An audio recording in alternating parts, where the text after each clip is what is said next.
Bonjour à toutes et tous, j'espère que vous allez bien. Alors, épisode qui fait suite à celui de la semaine dernière, on va continuer donc sur un nouveau shooting avec une nouvelle post-production pour les montres, voilà, pour le même sujet, même montre, mais voilà, settings différents et l'idée ici, ça va être, encore une fois, cette fois d'utiliser des flashs, donc de plus être en lumière continue. Et pareil, hein, comme l'épisode dernier, je vais vous faire voir donc le principe, hein, le shooting, les différentes étapes pour amener aux différents clichés, et ensuite on passera à la sélection des images et à la post-production pour arriver à cette image finale. Voilà, et en plus, petit bonus, je me suis aussi un petit peu amusé, comme je vous avais dit déjà dans une vidéo précédente, qu'il fallait que je monte un petit peu aussi en compétence, on va dire, au niveau vidéo. Et bien, je me suis amusé à faire un petit clip que voici.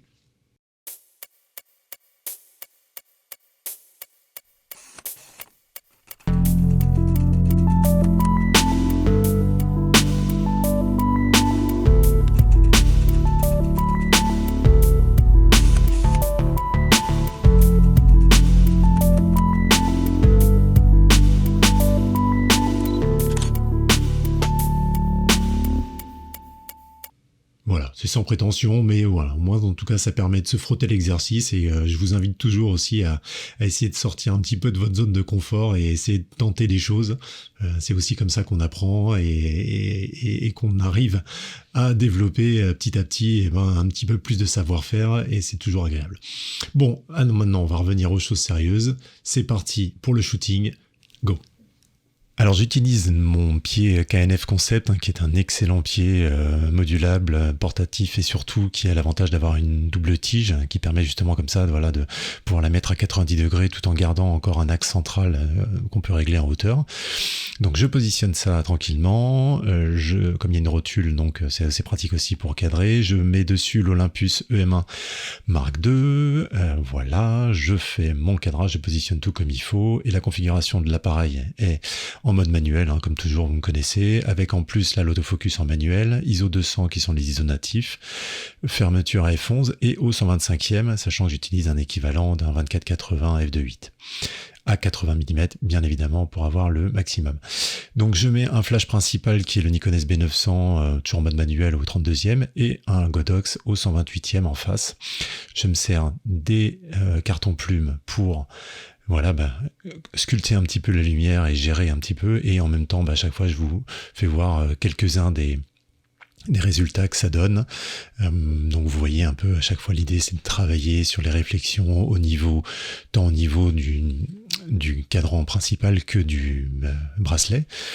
Et après, c'est tout un jeu avec différentes prises de vue. Donc certaines fois, je le faisais en tactile, en appuyant sur l'écran, comme vous voyez, ou parfois c'était juste, quand je masquais par exemple un carton noir, directement au déclencheur, en vérifiant. Et voilà, comme ça, on crée pas mal de clichés, tout en gérant aussi la taille des différents réflecteurs pour, encore une fois, varier la prise de lumière que va avoir la lumière, que va avoir la montre sur ces réflexions. Donc également j'avais mis une gélatine bleue pour avoir quelques effets que j'aimais assez sur la seconde lumière, sur le Godox. Donc une gélatine toute simple, mis et bloquée avec une pince, toujours. On bricole, ça c'est un des principes de la photo. Et une fois qu'on est content, là je suis passé aux objectifs, donc j'ai commencé par le 15 mm d'Istagon. Voilà, donc là pareil, le temps de positionner, de refaire la mise au point, de recaler un petit peu le zoom parce que forcément ça va un petit peu plus haut, et après on positionne les éclairages. Donc voilà, une première fois juste avec éclairage de côté parce que ça donnait un petit peu plus de dynamique, et ensuite j'ai ajouté le deuxième et j'ai remis encore l'histoire de la petite gélatine pour que ça fonctionne mieux, voilà. Et après même punition, même chose pour le deuxième objectif qui était le 24-70 Nikon. Voilà, donc positionner, toujours pareil, mise au point. Et hop, même principe avec le même genre de lumière, avec dans l'essai d'avoir vraiment le réflecteur dans l'axe ou légèrement décalé. Voilà, pour que la réflexion fonctionne bien. Et quand on est content, je suis passé au 24 mm. Voilà, pour avoir le dernier. Et toujours avec le même principe, même puissance de flash et même position des flashs. Comme ça, j'avais vraiment une lumière continue et constante sur les 3 clichés. Voilà, je l'ai juste à la fin positionné un petit peu pour avoir le 24 en bas pour le rappel avec la montre. Et c'est tout. Alors maintenant, on va faire la sélection des images. Alors j'ai déjà un petit peu préparé pour pas perdre trop de temps sur cette partie. On l'avait déjà un petit peu vu ensemble la dernière fois dans l'épisode précédent. Donc en gros, de toute façon, ici la logique est simple. Alors je vais vous montrer rapidement. Hop, voilà. En gros, toujours dans Bridge, j'ai mis quelques codes couleurs pour faire une sélection et me dire voilà ce qui m'intéressait pas du tout et celle qui m'intéressait vraiment. Et pour la montre, par exemple, j'ai mis je me suis permis 2 codes couleurs, ceux qui sont plus centrés sur l'intérieur, on va dire, de la montre, et les autres qui sont plus pour le bracelet, en mix. Donc après, c'est tout simple, comme d'habitude, on va sélectionner d'une part les fichiers qui sont dédiés à la montre. On va tous les ouvrir au sein du même PSD, comme des calques, etc., comme d'habitude. Et ensuite, on va travailler, préparer ce qui va être le montage final. Et ensuite, on s'occupera avec les 3 objectifs restants pour justement faire la partie du fond. La seule chose que je vais faire, c'est que dans les visuels qu'on a ici, je vais d'abord justement passer par la phase d'édition dans Camera Raw. Donc je les sélectionne tous et avec le raccourci CTRL ou commande R, selon si vous êtes sur PC ou sur Mac. Je vais toutes les ouvrir. Et en gros, je vais juste les rééquilibrer un petit peu, notamment celles qui sont enterrées, comme celle-ci, celle-ci et celle-ci par exemple. Ces 3-là déjà, je vais booster un petit peu l'exposition. Voilà, pour qu'on voit un petit peu plus ce qui se passe, augmenter un petit peu les tons foncés, booster un petit peu le contraste, un tout petit peu de clarté, très légère, et on va récupérer un petit peu de haute lumière également.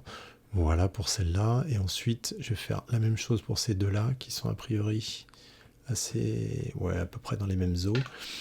Donc là, cette fois, je vais rebooster un petit peu plus, pareil, l'expo, un petit peu de contraste, on débouche un petit peu les tons foncés, on récupère un petit peu dans les hautes lumières, un peu de clarté, voilà. Ici, celle-ci, non, celle-ci on l'avait déjà faite, et celle-ci, en fait sur celle-ci, et même sur la première, je vais juste déboucher, donc il n'y a pas besoin d'aller chercher trop en expo. Ah si, peut-être je vais rebooster un petit peu, parce que le fait de récupérer les hautes lumières souvent éteint un petit peu l'image et la luminosité, donc voilà, je rebooste un petit peu de clarté. Après, il n'y a pas particulièrement de balance des blancs à refaire, ce genre de choses. Donc voilà, là on est. Je vais toutes les regarder un petit peu. Alors par contre, comme je vous disais, vous voyez là, les positions des différentes, ça c'est pas top. En général, vaut mieux. Malheureusement, le support était pas super fixe, ça m'apprendra. Mais c'est bien aussi de faire avec ça. Donc là, c'est bon, on peut... Alors je vais faire terminer, comme ça il va me valider tous les développements que j'ai faits. Hop là, voilà, tac, tout est bien à jour, et maintenant je vais passer, comme l'autre fois, outils, Photoshop, chargement des fichiers dans les calques Photoshop. Alors, on est dans Photoshop, je prends mon petit stylet avec ma tablette, et donc on va regarder comment recomposer ce qui nous intéresse. Alors, typiquement, il y a plusieurs choses qu'il va falloir voir. Alors forcément, il y a des petites pétouilles qu'il va falloir nettoyer, ça on le sait, mais avant d'en arriver à la partie nettoyage, on va déjà caler les différents visuels afin qu'on soit propre au niveau de l'éclairage et de ce qu'on souhaite montrer. Et quand on sera calé là-dessus, et qu'on aura vraiment ça équilibré, à ce moment-là, on fera la partie retouche, et là, ce sera bon. Et ouais, c'est tout un art, et il faut à chaque fois y aller étape par étape. Donc là, le principe, ça va être de masquer et d'afficher les calques au fur et à mesure tout en utilisant la transformation manuelle ainsi que la distorsion pour bien les caler, faire des rotations et que tout soit nickel. Et donc, on va garder toutes ces montres-là. Ensuite, on va garder la partie centrale. Donc ça, ce qui nous intéressait sur celle-là, c'était pas le reste. Donc on va venir masquer, n'est-ce pas? Et on va venir peindre, comme on le fait toujours, avec le pinceau, l'outil pinceau, hop, on va venir peindre en blanc ce qui nous intéresse à l'intérieur du cercle métallique, voilà, pour faire ressortir ce dont on a besoin. Et là, le principe est toujours le même, hein, via masque d'opacité, eh ben, on va tout simplement gérer les parties qui nous intéressent dans les différents calques. Donc ça peut être le cercle intérieur, justement les parties où il y a les réflexions les plus intéressantes afin que la montre soit la mieux mise en valeur. Donc il va nous rester que le dernier, qui était celui-ci, et qui était sûrement pour le bracelet. Et alors le bracelet, du coup, je vais le mettre tout en haut. Et on va essayer de le mettre en mode éclaircir. Et il n'est pas trop mal en mode éclaircir, lui. Parce qu'au final, ouais, la montre, elle n'avait pas bougé, pas trop bougé là-dessus, donc c'est pas mal. Donc je vais le mettre en mode éclaircir. Je vais garder que le bracelet, forcément, donc je vais tout, encore une fois, faire un masque qui cache tout. Et ça, je vous rappelle, c'est en cliquant avec la touche Alt sur l'icône de masque de fusion. Je viens peindre rapido mon bracelet. Alors ici, par contre, je ne sais pas si ça apporte vraiment, finalement. Non, finalement, le bracelet du haut, il était bien. Donc, comme ça, il était pas trop mal. Bon, il y a le petit reflet bleu, là, qui est... Ah ouais, il y a peut-être ce sorte de sur-reflet, là. Bon, je sais pas si c'est vraiment utile. Non, on va le laisser simple. On va juste garder la partie basse, tout simplement. Le mieux étant l'ennemi du bien. Voilà, et du coup, je vais même l'atténuer un tout petit peu en... Voilà. En opacité. Et là, on commence à avoir quelque chose, une bonne base pour venir, tout simplement. Je vais vérifier en zoomant s'il n'y a pas de décalage. Ok, bah écoutez, on a un truc qui est pas mal. Donc pour cette partie-là, on a terminé. Maintenant, comme étape, ça va être simple, on va découper la montre, puisqu'on ne va pas se servir du tout du fond, et puisqu'on servira de la grille de 9 objectifs répartis. Et en gros, donc pour la découper, on va faire ça à la plume. Voilà.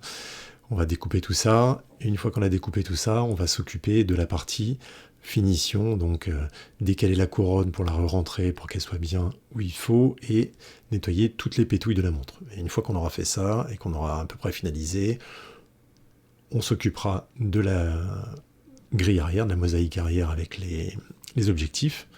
Et on fera le composite final avec les petites courbes qui vont bien, les petits effets pour vraiment homogénéiser l'ensemble. Et on aura notre visuel final. C'est parti. Alors maintenant qu'on est là, comme je disais, on va grouper toutes les montres. Hop. Donc avec le raccourci CTRL-G. Donc ça, ce sont les montres, n'est-ce pas? Et ce qu'on va faire, c'est qu'on va venir faire le masque directement ici. Donc le principe de la plume, c'est assez simple.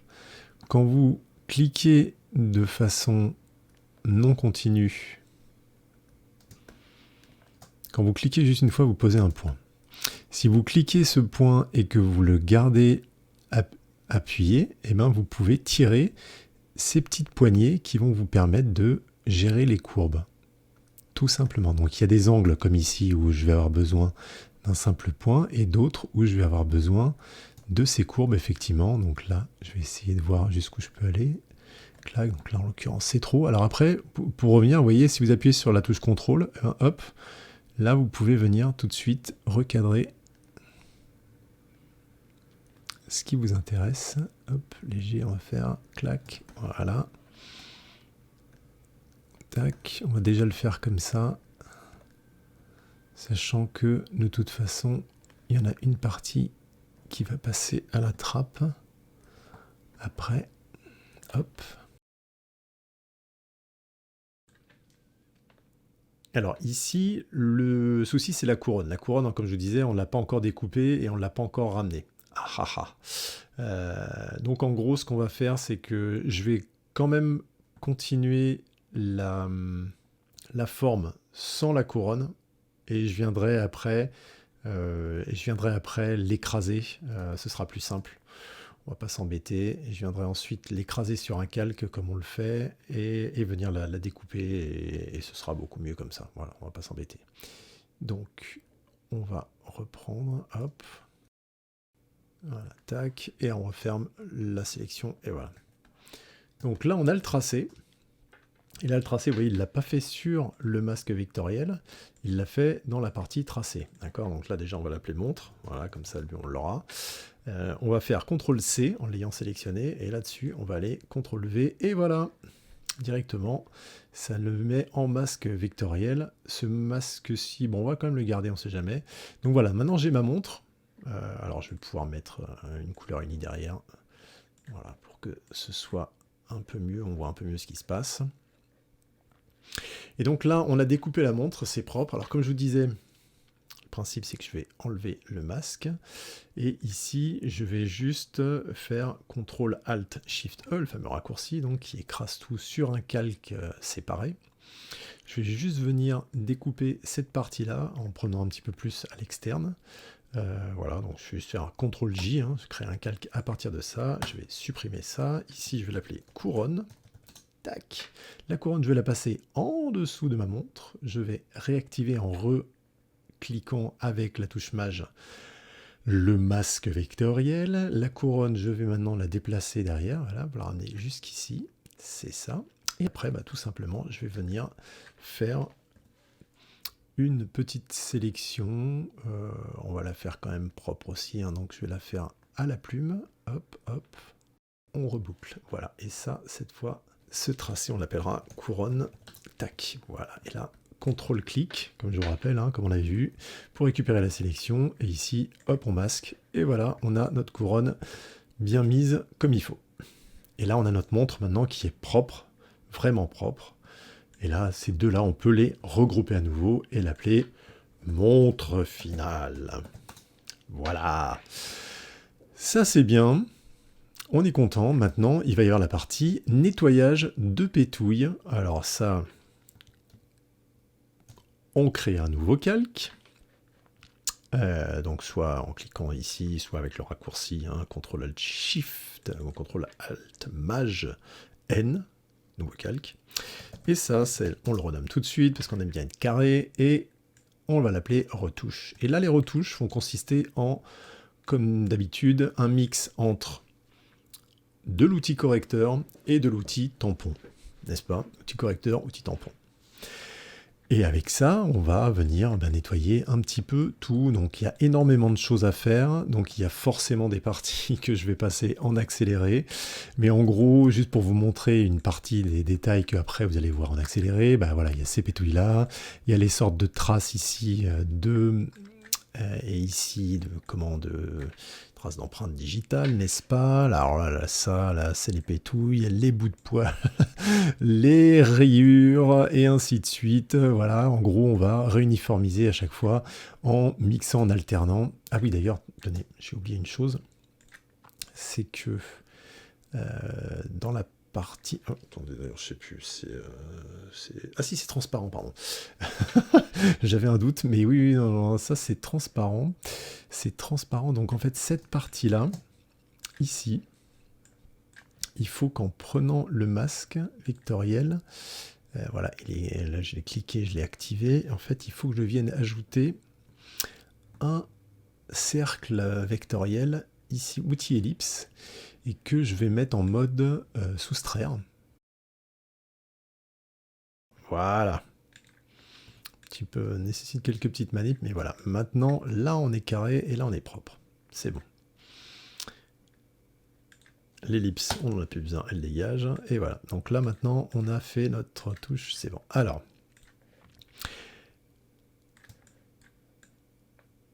et ben, comme je vous le disais, voilà, il faut nettoyer tout. C'est parti. En accéléré. C'est parti. Et bien évidemment, que ce soit l'outil de retouche ou l'outil de pinceau, vous mettez toujours dans le mode d'échantillonnage actif et inférieur. Et dernière astuce, bien évidemment, vous ne prenez pas de pinceau trop large. C'est-à-dire qu'en général, il faut toujours venir corriger quelque chose qui n'est pas plus grand que ce qu'on corrige. Ça sert à rien d'aller faire des grandes zones et de faire des trucs horribles. Et ensuite, il faut juste voilà, patiemment venir corriger toutes les griffures, les petites pétouilles qu'il y a un peu partout. Il y a juste sur le bracelet où, à la fin, pour faciliter le travail, vu que c'était symétrique, j'ai carrément dupliqué une partie du bracelet avec un effet miroir pour corriger. Donc là, la partie montre est terminée. Donc maintenant, ce qu'on va faire, c'est qu'on va prendre ces trois objectifs-là, on va les ouvrir. En appuyant sur Entrée, on va passer donc par la partie caméra raw. Et là, on va éclaircir un peu. Pareil, toujours. Booster un petit peu de clarté. Ouvrir les ombres. Les deux en même temps, là, je vais les faire d'ailleurs. Hop. Ouvrir. Ton foncé. Un petit peu de clarté. Voilà. Tac, tac. Et tac, très bien. Et donc ces trois-là, on va les ouvrir tels quels. Hop, donc ça c'est fait, cette partie-là est faite. Donc maintenant j'ai ouvert les trois clichés des objectifs qui nous intéressaient. Et en gros, l'idée ici, c'est que donc, cette montre-là va aller au-delà des trois, d'une grille de 9 par 9 pour les objectifs. Ce que je vais faire, c'est que je vais garder un des fonds qui est le plus propre, on va dire. Peut-être soit celui-ci, soit celui-ci. À la limite, il y a un peu plus de fond là-dedans. J'aurais peut-être un peu moyen de plus travailler. Donc, encore une fois, il y a du cleaning à faire. Donc, enlever les petites pétouilles sur les objectifs, toutes les poussières qui traînent. Et ici, plutôt que de m'embêter à reconstruire la partie qui va manquer, pardon, d'ailleurs, il est inversé, voilà. Mais plutôt que de m'embêter à reconstruire la partie qui est inversée ici, je vais tout simplement couper de façon circulaire. Voilà, je vais me mettre au centre ici. Je vais prendre voilà, un côté circulaire comme ça et je vais dégager ce qui m'intéresse pas parce que voilà, comme ça au moins ça m'évitera. De toute façon, j'ai pas vraiment besoin du reste. Donc voilà, je peux par exemple faire ça et dire que je ne garderai que l'intérieur pour de toute façon avoir cette forme centrale de l'objectif qui est le rappel de la forme de la montre. Voilà, le pare-soleil à la limite, il n'apporte pas grand chose. Donc je pourrais m'amuser à garder ça. Et c'est ce que je vais faire d'ailleurs. Donc je vais juste faire CTRL-J, comme ça, voilà, comme je disais, je vais garder que cette partie-là. Voilà. Et ensuite, ici, voilà, j'irai peut-être même rechercher le contour de celui-ci pour le mettre là, pour vraiment faire comme si c'était un vrai objectif, parce que là ça coupe un petit peu trop net pour que ça fasse réaliste. Et comme je vous disais ici, le fond là, je vais le retoucher un petit peu pour l'avoir sur l'ensemble des images. C'est parti. Et une fois de plus, on se retrouve à utiliser toujours un mix entre l'outil correcteur et l'outil tampon. Donc il y avait beaucoup de pétouilles à nettoyer. Et pour la partie après de l'objectif Zeiss, comme je disais, une fois que j'ai cleané le 24-70, j'ai été récupérer le fond pour faire le contour, tout simplement. Voilà, on va dire que ça va être bon comme ça, je vais pas aller trop loin non plus, voilà. Là, on va dire qu'on est à peu près clean sur les trois objectifs. Et donc ce que je vais faire maintenant, c'est que je vais créer une matrice de 3 par 3, et je vais me baser sur cet objectif-là. Ouais, ce sera très bien. Donc en gros, je vais faire un cadrage carré. Ici, en rapport, on va mettre en 1 par 1. Voilà, on va regarder si c'est assez calé. Non, alors on va essayer de faire pour que ce soit à peu près symétrique. Voilà, on va le garder comme ça, clac. Donc là, j'ai fait la partie, voilà, qui va me servir de centre. Et après, ce que je vais faire, c'est que je vais CTRL-ALT-C, je vais changer la taille de la zone de travail, et pas de l'image cette fois. Et donc, je vais me mettre en pourcent. Et en gros, je vais faire 300% en largeur et 300% en hauteur. Et ça va me donner une matrice de 3 par 3, n'est-ce pas? Et là maintenant, comme je n'avais pas renié, en fait en recadrant, vous savez, vous avez la possibilité de supprimer les pixels qui sont recadrés ou pas. Là, je ne l'avais pas fait, mais ça, ce n'est pas grave, puisque je vais aller dans la partie affichage, je vais faire une nouvelle disposition de repères, et ici, vous allez taper colonne et rangée, 3 et 3, sans aucune gouttière, et là, donc du coup, ça va vous donner vous voyez, un principe de repère. Attendez, je vais juste mettre un calque de couleur uni, voilà, noir, comme ça, je vais le mettre au fond, voilà, et là donc vous voyez bien le découpage, et du coup maintenant si je viens faire la sélection, alors pas avec ça bien évidemment, et en étant sûr que le magnétisme est branché cette fois, tac, je vais venir juste sélectionner, voilà, ça, et ce que je vais faire c'est que ici je vais me grouper ce que j'avais, la photo de mon objectif avec les retouches, donc ça c'est 24 mm, voilà, et là du coup je vais mettre un masque avec la sélection autour de ce visuel, et maintenant ce que je vais pouvoir faire, c'est que je vais pouvoir faire CTRL-ALT-E, ce qui va m'écraser l'ensemble du calque avec sur l'ensemble du visuel du groupe sur un nouveau calque, pardon, je vais appliquer le masque de fusion, voilà, et maintenant donc j'ai ça que je vais pouvoir venir composer comme je le souhaite, hein, à différents endroits. Alors, ce que je vais faire, c'est que pour l'instant, je vais les mettre comme ça, voilà. Et donc ça, ce sont mes premiers visuels. Donc une fois qu'on a fait cette composition, ce qu'on va faire, c'est qu'on va aller chercher donc les visuels là qui sont retapés, donc de la même manière, hein, ce que je vais faire, c'est que je vais écraser l'ensemble. Hop, je vais aller ici le coller derrière, là-bas, là, hop, CTRL-V, voilà, hop, là je vais pouvoir le caler. Et lui, après, je vais même pouvoir le resizer un petit peu pour qu'il rentre pile dans mon... Voilà, très bien. Je vais refaire une sélection, pareil, comme j'ai dit, tac, voilà, créer un masque de fusion. Masque de fusion que je vais même... Alors attendez, je vais juste décaler un petit peu en hauteur. Voilà, pour qu'il soit à peu près bien centré, voilà. Et là maintenant, je peux même appliquer le masque carrément de fusion, voilà, comme ça, là j'ai vraiment mon visuel carré. Et lui, je peux le mettre par exemple ici, et encore un autre là-bas. Voilà. Et enfin, je vais aller chercher mon distagon. CTRL-V, je vais le mettre derrière là-bas. Clac. Voilà. Et lui, je vais le mettre. Et pour terminer, je vais aller chercher ma montre.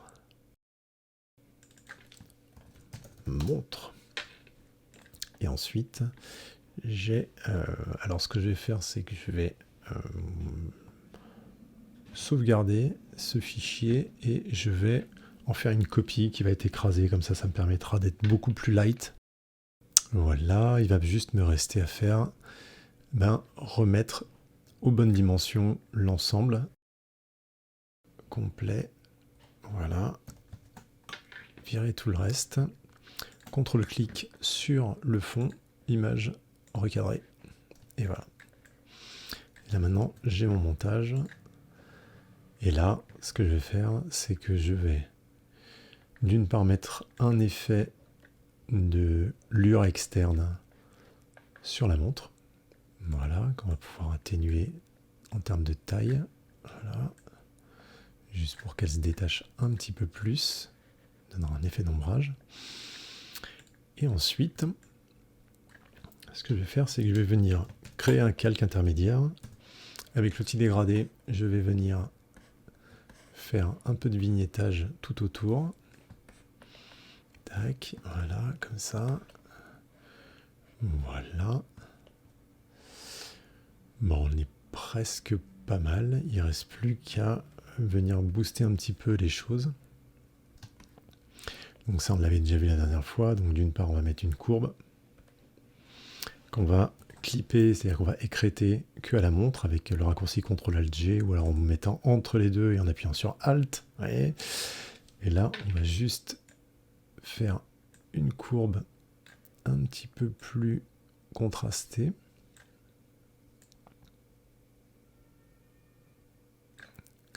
Pas que ça emmène trop les tons moyens. Voilà. Voilà, comme ça. Et après, ce qu'on peut faire aussi également, c'est dupliquer la montre. L'écrêter. Alors, on n'a pas besoin des styles, donc on peut effacer les styles. Et on va faire comme l'autre fois, un petit filtre passe haut, avec pas trop de détails, mais quand même, qu'on va passer en lumière linéaire, pour que ça booste un peu plus les détails de la montre. Et après, on peut l'atténuer également, selon si on veut que l'effet soit plus ou moins marqué. Et voilà, et là on a un visuel qui peut être pas mal du tout. Donc après, soit on peut s'amuser à venir chercher la marque et remettre ça, soit on peut le garder comme ça, et voilà, et on a un visuel un petit peu sympathique.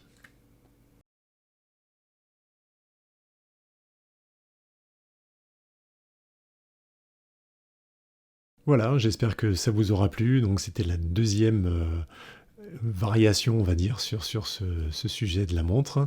J'espère que vous aurez appris des choses, bien évidemment, voir toujours un petit peu dans ces compositions, et surtout que ça vous plaît, ce format-là. En tout cas, n'hésitez pas à me le dire dans les commentaires. Pareil, si vous avez des questions ou des choses que vous n'avez pas bien compris, parfois dans les parties accélérées, n'hésitez pas à me demander. Hein. Je me fais toujours un plaisir de vous lire et d'y répondre.